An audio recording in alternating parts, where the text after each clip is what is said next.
Nung nakaraang episode, pinag-usapan natin na napaka-importante ng glutathione sa katawan natin. The more glutathione, mas maganda kasi it will protect your cell, okay, from the damaging effects of free radicals. Okay? Aba, mas maganda pa ngayon kasi may mga bagong mga sangkap na idinadagdag dito po sa glutathione, like yung algatrium.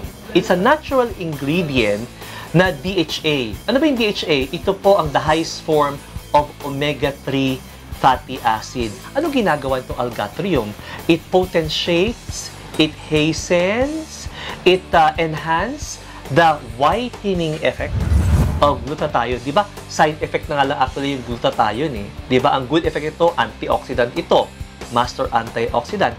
Now, with algatrium, pinopotentiate pa niya yung good effects ng glutathione para mas lalong mapabilis din ang pagputi at pagpapaganda ng skin ng tao.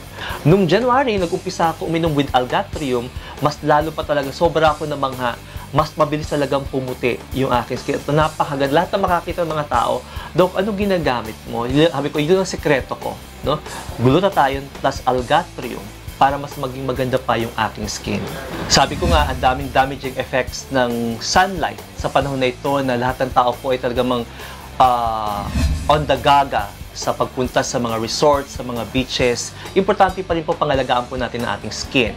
Okay? Bukod sa the right food, the right diet, the right exercise, regular exercise, iwas bisyo, uminom ng maraming tubig. Meron po tayong bagong kapartner, o meron tayong kapartner like glutathione plus algatrium to make our skin whiter. Okay? Ang importante po, syempre, yung maganda pa rin yung ating skin. Yun ang importante po sa pag-inom ng glutathione plus algatrium.